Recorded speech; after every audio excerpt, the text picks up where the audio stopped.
Our next guest has spent the bulk of her career focused on healthcare innovation. Please welcome, I'll let Bob go. Please welcome the Deputy Director of Advanced Research Projects, Agency for Health, Dr. Susan Monarez, and Bob Cusack. Welcome. Hey, good morning, everyone.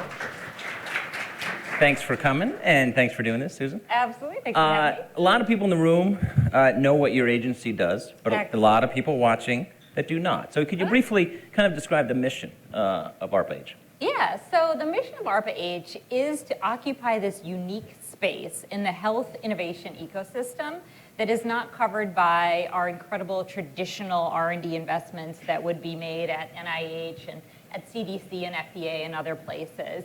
And it's not quite industry. So we're not going to be doing things that are going to translate into an ROI, next year or the year after. But what we're doing within ARPA-H is we're working in this space where no one else is working, where we're not going to have a 10-year sort of grant-based process to invest in some aspect of the health ecosystem. And I loved what Sarah said when she was introducing this section is we know there are critical areas in the health ecosystem that are under-resourced, that are under-addressed in the R&D and the innovation space, like maternal mortality, like we just heard from the Congresswoman, rural health, mental health, our ability to treat cancer and Alzheimer's and all of these other urgent issues across the health ecosystem. And that is where we are going to occupy that lane. We are going to take big bets on high risk, high reward. It may work, and if it works, it is going to transform the health ecosystem, in 5 or 10 years. We will take something off the table. And so we're sort of, you could think of us in between sort of the steady state building knowledge and really trying to contribute to the broader base of understanding of the health ecosystem and an industry where they're just churning through the last mile to get something into the commercial market and get it into the patient population. Does that help? It does. It does. So big topic, healthcare innovation. Yeah. And if you think about really the last 50 years in healthcare, there's been a lot of innovation. Yep. And there's a lot more coming. Yep. So what's the best way to foster it and also, also make it safe? Yeah, no, it's huge questions. So the way that we're thinking about this within ARPA-H is that we want to have full visibility and understanding of what has come before. If we invest in something, what are the potential impacts that it will have? And we are fully embracing the ability to integrate data, whether it's through AI, ML, or through traditional data resourcing, health economics modeling, into our portfolio management. Because it's the only way we have been afforded resources through our great partnerships on the Hill.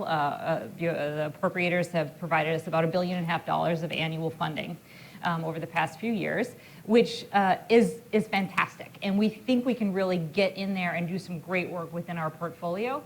But that the R&D ecosystem is $200–300 billion of annual investments across just health and life sciences R&D within the larger context of a $3.5 trillion health ecosystem. So our $1 billion portfolio has to be really incredibly well informed. Cannot be unnecessarily duplicative of other work that has come before us. And it can't be chasing something that the commercial sector is also, to your great point, Bob, is already innovating in. If there's something that's already being, invested in and is full speed ahead out in industry, we have to occupy a more narrow focus. And so we are embracing, all of the tools to help integrate this data to inform us to make those best decisions. Well, speaking of tools, let's get specific on AI, which is a very difficult topic, I think, to get your head wrapped around. We do a lot of events every year. We're talking about AI at every one of them. Yep. How is AI going to affect health outcomes in the next 5–10 years? Yeah. AI, if used appropriately, in a disciplined way, in a way where there is an actual human check and balance on anything that's coming through a predictive or a generative model, will completely transform healthcare. And let me just give you some examples about that. When you think about diagnosis of a patient when they come into a clinical care setting, we know that there is misdiagnosis on a non-zero basis across the clinical care space. So if you come in and you're being seen as a patient and you happen to have, certain indicators of an illness or of a disease, 20% of the time or so, your clinician is going to say, well, we think you have X, not Y. When we actually integrate, and this is something that we're exploring within ARPA-H, it's also something that's being explored in the commercial market, and again, we're going to occupy a different lane. If you can actually integrate the individual patient information, integrate it into the larger understanding of patients or individuals with symptomology similar to them that is extracted from electronic health records or from other sources of information, whether it's wearables or community health information related to various health-related social needs, social determinants of health, all those, imagine all of that integrated.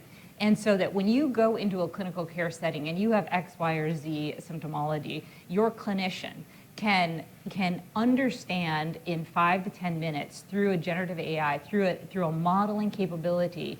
We actually don't think Bob has the flu. We think Bob has something else. And it is incredibly well informed. And so Bob walks out of there knowing that his best course of treatment is going to be the next 10 things and how he's going to get those things because you've actually introduced him into the clinical care pathway that is most meaningful for him.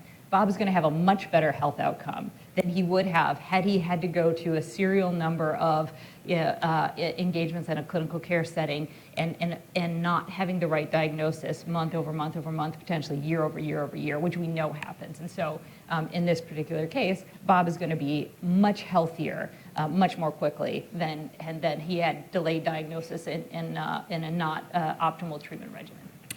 One example of kind of the advances is if you had told me 20, 30 years ago that we're going to be able to develop 3D printed, fully functional human organs. Yep. I mean, I Googled that when it was in, and the staff helped me with the research, and I'm like, that can't be right. And I used to cover healthcare, and I must have missed it. But what is the potential for that, and how soon is that going to happen? Oh, I love that question. So I'm gonna give you a long answer to that awesome short question. So the long answer is part of what we do in ARPA-H is it's not completely random, high risk, high reward research. There have to be enough embers of reality in the science that if put together in a different way could result in this transformation. So when it comes to 3D printing organs, there are enough embers. We've been investing in the pieces of how would you actually do 3D printed tissue? How do you know enough about the biochemical structure of a heart? Do you know enough about how you would actually layer the tissue together? Do we know enough about viability of an organoid long term? Do we know enough about how we would actually do the transplantation? Do we know enough about the immunology that you print a histocompatible heart for anyone who needs it within 30 minutes of them needing it? The answer to all of those is yes. We know all of the embers that are necessary to, when put together with a brilliant program manager, the right partners out in the ecosystem, that we could actually have a 3D printed heart. I'm not saying it's easy, because if it was easy, we wouldn't do it, right? I mean, this is going to be incredibly challenging, but we believe that if we take the right performer teams with this incredible can-do attitude, and we compress all of the great knowledge that's already in existence about this domain, and then we say, we're going after this. And we go after it not in a grants-based way where it's best effort and let us know how it's going and keep us apprised. We go after it in a contractual relationship where we say, these are the things we want to see from you as a performer in 3 months. We want to see it in 6 months. We want to see it in a year. We want to see it in 18 months. And we'll pull a plug on something if it's not making the progress that we think. So it's not funding in perpetuity. We will learn something from it. We'll say, okay, well, we thought we were going to be able to do X, Y, or Z thing, and it came short of that. But we really, it's one of our big bets, and I really think knowing who's going to be involved in this, that we're gonna be successful. In these advances in technology, how do you ensure, and obviously that technology is not going to happen tomorrow, but when it does happen or other innovations happen in the next year, 2 years, how do you ensure, do you work with other government agencies, or does your agency focus on how do we make sure this is accessible to all populations, including vulnerable populations? Love that question. And we make sure it's accessible in a number of ways. The first thing is we do absolutely partner with our counterparts across the federal government. So we are informed by not only accessibility issues, reimbursement issues, we're informed by FDA regulatory processes. We understand they have an incredible mission to make sure that anything that's developed is both safe and effective for the patient population. So we're working intensely with them. We're working with CMS on reimbursement to ensure that it's not so cost prohibitive that we can invent this amazing technology, but the only people who can afford it, are people who happen to be as the Congresswoman was saying, in the right zip code. They have the right private health insurance. They can pay out of pocket. That is not where we want to place our resources, and those are not the results that we want to achieve. And we do it not just through our partnerships within the federal government. We also are working closely with our investment partners. So as we build the technology, we want to transition to someone who also has that same ethos, that they want to make this broadly accessible to the entire patient population who would benefit from it. So we work in there. And then one of the foundational principles, even as we're talking about where do we place our investments, we anchor ourselves in who benefits. Who will benefit from this technology? And unless the answer is everyone who deserves access to that therapeutic, the diagnostic, the treatment, is going to be a really hard sell to move anything forward within the agency. And we actually build that out as one of our core questions that we ask. It's Heather Meyer 10 question, so that we say, is this broadly accessible to everybody who has the need to have it? And it is a go, no-go decision within the organization. ARPA-H has initiatives on clinical trials. Can you tell us a little bit about that and its ultimate goals? Yeah, so, and I love that you're asking this right now, because we are still in the process of figuring out what right looks like. So we know we're going to advance clinical trials. We've been working with our colleagues at the Office of Science and Technology Policy, who had really launched this initiative of how do we advance clinical trial readiness in the wake of a pandemic. So we know that during the COVID experience, there were challenges and limitations about having clinical trials accessible to the entire patient population. And there was, challenges that were overcome over time, but we don't want to be put in that place again. So that's where we started from. But as we were thinking about it from the ARPA-H perspective, is what can we do to ensure that at steady state, not just in response to a pandemic, but at steady state, that we have an open and inclusive and a fully benefiting clinical trial network, so that we can ensure that it's equitable, that it's accessible, that it isn't just skewed towards a demographic or a geographic or a patient population, but we actually have an inclusive clinical trial network.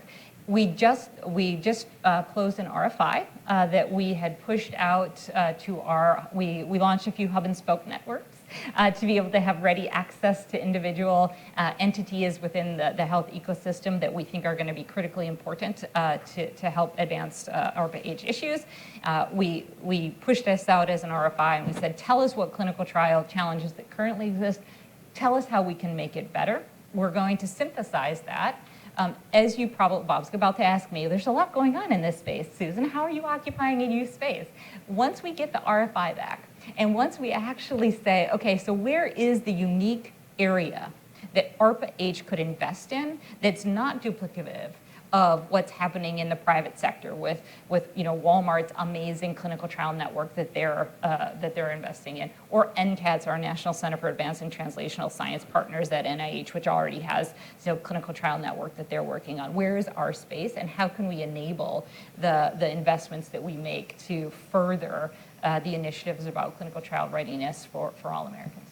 I want to end on a question from the audience. The healthcare world, you talk about all these advances, but the healthcare world, by and large, still uses faxes and printouts, and prescriptions have gone electronic by and large. Yep. But how do we move that into the future as well? Yeah, it's so before I came to this organization, I worked in another part of government, the Health Resources and Services Organization, which some of you will recognize, and they do amazing work through their federally qualified health centers, through their resourcing of the rural health clinics, rural critical access hospitals, and so I know intimately that when we're talking over here in the pie of the sky, like everybody should use a generative AI-enabled patient care platform. That's fabulous. That maybe works over here at GW or works at Georgetown, MedStar, or wherever it works. But when you're out in the heartland and you're working in rural Iowa or you're working in southern Mississippi, that's not a reality of what they're integrating into clinical care workflows today. Part of what we're trying to do within ARPA-H is to go where people meet people where they are. Mm-hmm. And so we're also investing in technologies that are going to help support closing that gap. And so if we create, I loved what the Congresswoman was saying about mobile health units. If we were to create a capability that used advanced capabilities to help mobilize health, to help address maternal mortality or to address the opioid crisis or any of those sorts of things, it cannot just be this far, like this whiz-bang science project set of tools.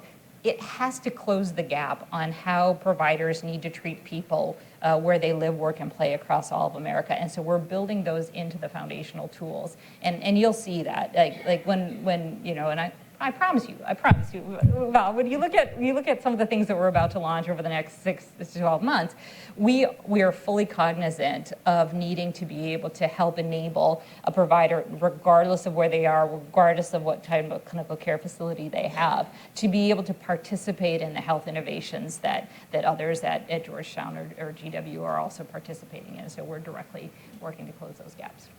Well, great discussion. Please thank Susan for joining us this morning. Thank you so much. I'll hand it back to Sarah.